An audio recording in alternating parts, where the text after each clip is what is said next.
My wife blindsided me with divorce papers. Called me a failure. But I built a business and now I own the company. My name's Darren. And this is the story of how I went from family man with a steady job to punching bag for betrayal only to flip the script when everyone least expected it. Let's set the scene. I was 32, married to who I thought was my forever partner, let's call her Brielle. We had 2 kids, a house with an annoying mortgage, and a life that looked pretty good from the outside.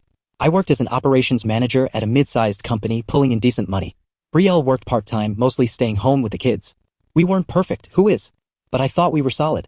It turns out that I was living in a fantasy world. The first cracks showed up when Brielle started needing space. You know, the classic line that sounds harmless until it's not. She was going out more, girls' nights, errands, just clearing my head. I didn't think too much of it at first. I trusted her. Big mistake. Then came the financial hiccups. Cards getting declined when they shouldn't and bank alerts I didn't recognize. I figured maybe it was budgeting errors, being a grown-up is expensive, right? Wrong. One Friday afternoon I came home early, the company had a half-day. The house was weirdly quiet. Kids were at school, but Brielle's car was in the driveway. I walked inside and found her in the living room sitting there like she was waiting for a package to arrive. We need to talk, she said. If anyone ever says that to you while avoiding eye contact, brace yourself. What followed was a blur of words like unhappy, grown apart, and the kicker, I've already filed the papers. Yeah, divorce. Filed before I even knew there was a problem. I was stunned. No fight, no discussion, just this is happening. And as if that wasn't enough, she added, I'll be staying at my sister's for a while. By Monday, she was gone and so was half our joint account. It didn't stop there. Over the next few weeks, I learned just how deep the knife was buried. Brielle had drained her savings, which I didn't even realize she had access to. She took the better car. She even dared to demand primary custody for stability. Friends? Most of them sided with her or stayed awkwardly silent. Turns out people pick the drama they believe, and Brielle was spinning tales about how I neglected the marriage and focused too much on work. I was drowning emotionally and financially. Lawyers aren't cheap, custody battles are brutal, and showing up to work every day with a fake smile is exhausting. And just when I thought it couldn't get worse, I found out about him. Yep. There was another guy, of course, there was.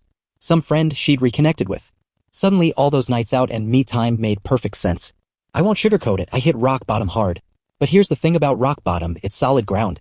And once I realized no one was coming to save me, I decided I'd do it myself. There's a moment right after life sucker punches you where you either stay down or you get up swinging. I chose the latter. Waking up alone in that half-empty house with bills piling up and a custody battle looming, I knew one thing, pity wasn't going to pay the mortgage. Brielle had made her move and now it was my turn. First order of business? Get my finances under control. I spent an entire weekend combing through every account and every transaction. It was worse than I thought. Brielle hadn't just taken what was hers. She'd been siphoning money for months before dropping the divorce bomb. I lawyered up properly this time. No more let's be civil nonsense. If she wanted a fight, I'd give her one, but I'd do it smart. My attorney, a no-nonsense woman named Marla, looked over my case and simply said, we've got work to do. While Marla handled the legal battlefield, I turned my focus inward. I wasn't about to let Brielle's "you're a failure" narrative become my reality. I hit the gym, not for revenge abs, but because I needed somewhere to channel the frustration. Every rep, every drop of sweat felt like I was clawing my way out of the hole she left me in. At work, I doubled down. I took on projects no one else wanted, stayed late, and proved I was more than just a guy going through a messy divorce. Within 3 months, I landed a promotion. Funny how people respect resilience when they see it firsthand. Meanwhile, Brielle kept playing her game. She paraded her new friend around, posted curated snapshots of her fresh start on social media, and acted like she'd upgraded her life by ditching me. But cracks were already showing. Mutual friends started telling me stories, how Brielle's spending was out of control, how her relationship wasn't as picture-perfect as she made it seem. Then came the custody hearings. Brielle walked in confident, expecting the court to hand her everything on a silver platter.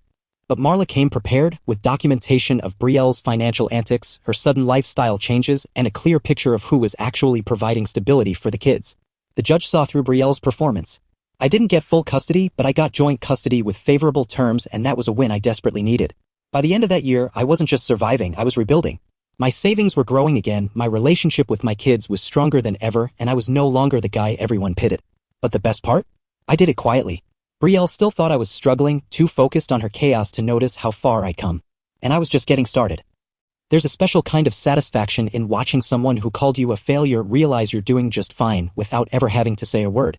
A few months after the custody hearings, life had settled into a new rhythm. I wasn't just patching holes anymore, I was building something stronger. My promotion turned into a leadership role, I was managing a team, and my side hustle, consulting for smaller businesses, started picking up steam. The kids adjusted better than I expected. When they were with me, we built new traditions, weekend hikes, movie marathons, pancakes for dinner just because we could. I wasn't trying to compete with Brielle's flashy new life. I was giving them stability, something Brielle clearly didn't prioritize. Speaking of Brielle, her perfect world was starting to unravel. It started small. A missed child support payment here, a complaint from the kids about mom's friend always being around.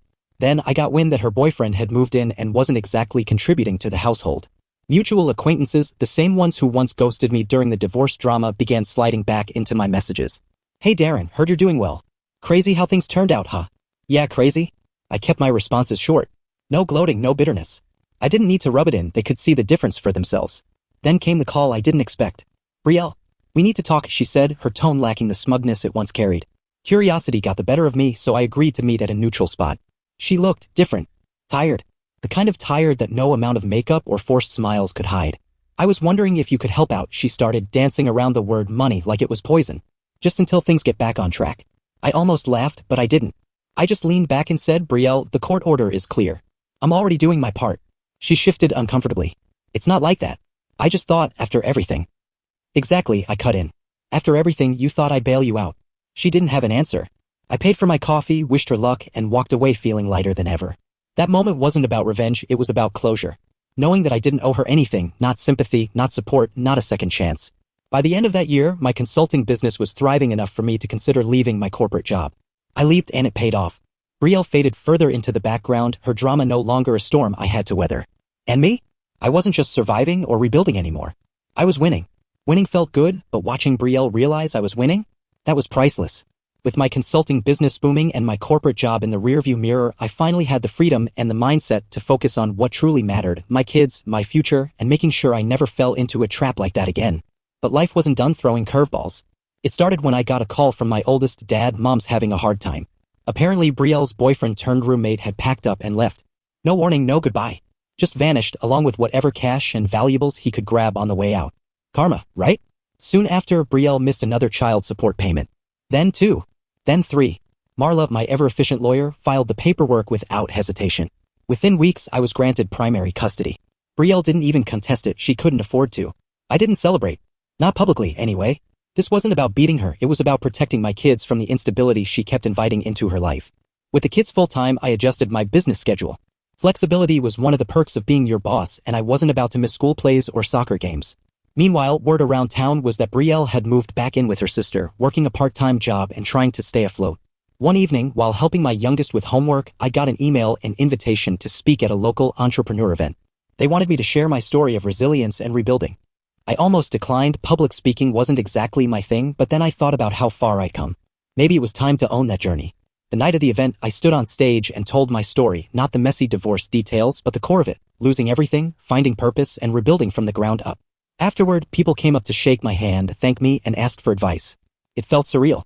As I was leaving, I spotted a familiar figure lingering near the exit. Brielle. She didn't approach me. Just stood there, watching.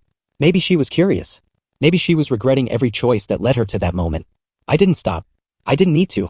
Because when you truly move on, you don't look back, not even to gloat. Driving home that night, I realized something important. This wasn't just a comeback story anymore. It was the life I was always meant to build. And Brielle? She was just a chapter I'd already finished. You know you've really moved on when other people start telling your story for you. A few weeks after that entrepreneur event, I noticed a shift, not just in how people treated me, but in how I saw myself. I wasn't the guy who got screwed over anymore. I was Darren, the guy who bounced back, built something better, and didn't let bitterness steer the wheel. Opportunities started rolling in. A podcast here, a feature in a local business magazine there. Clients respected the hustle, but they also respected the fact that I didn't let personal chaos define my professional life. Meanwhile, Brielle's name barely came up except when the kids mentioned a canceled weekend visit or how mom seemed stressed. I kept my reactions neutral. My job wasn't to badmouth her, it was to give my kids the stability they deserved. Then came the message that made me pause. An old friend, one of the few who hadn't vanished during the divorce, sent me a link. Thought you'd want to see this. It was Brielle's social media profile. She'd rebranded herself as a life coach. Yeah, you heard that right, the woman who torched her own life was now offering advice on overcoming obstacles and finding empowerment after setbacks. I almost choked on my coffee. Part of me wanted to laugh, but another part just shook my head. Let her play pretend. I had real work to do. Business kept growing. I hired a small team, expanded my services, and even started mentoring young entrepreneurs, people who actually wanted to build something meaningful. One afternoon, while reviewing proposals, I got a call from Marla. Congrats, she said. Brielle officially terminated her parental claims. I froze. What do you mean? She signed over full custody. No more back and forth. It's all you now. I didn't know whether to feel relief or sadness for the kids, mostly. But deep down I knew this was for the best. They needed consistency, and Brielle clearly wasn't capable of providing it. That night I sat my kids down and explained the situation as gently as I could. They took it better than I expected, probably because they'd already sensed the distance growing. We ordered pizza and watched their favorite movie, and I realized something profound. This wasn't just survival anymore. This was peace. No more legal battles. No more surprise calls. Just me, my kids, and a future I had full control over. And as for Brielle, I didn't check her profile again. I didn't need to. Because when you're truly winning, you're too busy living to care about who's still pretending. There's a difference between moving on and leveling up, and by this point, I was deep into level up territory. With full custody secured and my business thriving, life had finally quieted down in the best way possible. My days were filled with client meetings, school runs, and the kind of calm that doesn't make headlines but feels like winning the lottery. Then came an unexpected email and invitation to a regional business awards gala. Apparently, I'd been nominated for Entrepreneur of the Year. I laughed at first, thinking it was some spam marketing ploy. But no, it was legit. I almost declined. Recognition wasn't why I did any of this. But then I thought, why not show up? Not for Brielle, not for anyone else, but for the guy who clawed his way out of rock bottom. The night of the gala, I suited up and walked into that ballroom like I belonged there because, finally, I felt like I did. Networking speeches, the usual fancy event stuff. And then they called my name. Standing on that stage, award in hand, I couldn't help but think back to the day Brielle told me I was a failure. Funny how failure looks a lot like success when you're holding a plaque in front of hundreds of people. After the event, I got flooded with messages, old colleagues, distant relatives, even strangers who'd read about my story. But one message stood out. Brielle. Saw the article. Congrats. I mean that. Short. Simple. Almost human. I stared at it for a moment, then locked my phone and moved on. Some things don't need a reply. Weeks turned into months and life stayed steady. My kids were thriving, grades up, smiles bigger. My business reached a point where I could take weekends off without guilt. One Saturday while grilling in the backyard, my oldest looked at me and said, "Dad, I'm proud of you." That hit harder than any award ever could. Because at the end of the day, success wasn't about proving Brielle or anyone else wrong. It was about proving to myself and to my kids that no matter how hard you get knocked down, you can always rise better than before. And Brielle? She became what she always feared, irrelevant. But this story isn't about her anymore. It's about what happens when you stop surviving and start thriving. Update. There's a certain peace that comes when you realize the storm has passed and you're still standing, stronger than ever. A year after that gala, life had settled into something I never thought I'd have again, normalcy. But not the going through the motions kind. This was the good kind. The kind where mornings start with coffee and laughter from the kids, not anxiety over what disaster is waiting around the corner. My business was running smoothly, I had a solid team I trusted, and weekends were sacred, reserved for family, friends, and the kind of quiet victories you don't post online. Now and then I'd hear snippets about Brielle. A mutual friend would mention she'd picked up another new venture or that she was still trying to play influencer with motivational quotes she didn't live by. But me? I didn't care. Not out of spite, just genuine indifference. She was a closed chapter and I was too busy writing better ones. One evening, while helping my youngest with a school project, I caught a glimpse of myself in the window's reflection. Not the guy Brielle once called a total failure, but a man who rebuilt everything she tried to tear down. Later that night, after the kids were asleep, I sat on the porch looking out at the quiet street. No drama. No chaos.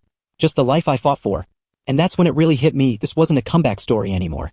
It was a success story. Not because I won some petty battle. Not because I held a grudge long enough to see karma do its thing. But because I chose to rise when it would have been easier to stay down. So, what's the takeaway here? Sometimes, the people who call you a failure are just projecting their fears. And the best response isn't shouting back, it's living so well that their words lose all meaning. Now here's a question for you, if you were in Darren's shoes, would you have handled things differently? Would you have sought revenge or stayed quiet and let success speak for itself? Drop your thoughts below, because at the end of the day, nothing shuts down doubt like proving to yourself that you were never the failure they claimed you were. Hope you enjoyed this story as much as I do. Help this small channel grow by hitting that like button, subscribing, and sharing with your friends. Every bit of support means the world. Thanks for watching and see you in the next one.